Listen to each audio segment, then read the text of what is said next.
Binigyang pagkilala ang kabayanihan at katapangan ng mga veteranong lumaban sa bansa noong World War II. Yan ay bilang pagunita sa ika-80 anibersaryo ng pagpapalaya sa bayan ng Kapangan, Benguet.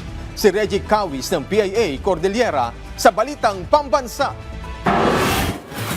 Pinagdiwang ng Kapangan, Benguet ang 80th Liberation Day ng bayan. Kinilala sa pagdiriwang ang katapangan, kabayanihan at pagmamahal sa bansa ng mga veteranong lumaban at nagsakripisyo sa ikalawang digmaang pandaigdig. Dumalo rito ang mga post-veterans at kanilang mga asawa, AFP retirees at mga anak ng mga veterano.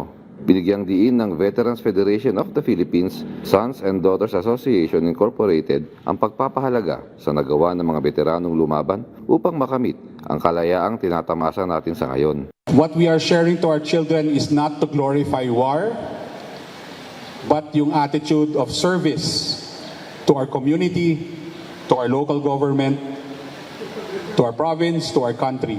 Yan lang po ang ginawa ng ating mga lolo at lola. Nawa sa ating mga sumusunod na henerasyon, huwag sana nating kalimutan itong mga legacy na iniwan ng ating mga ninuno, ating mga veterans.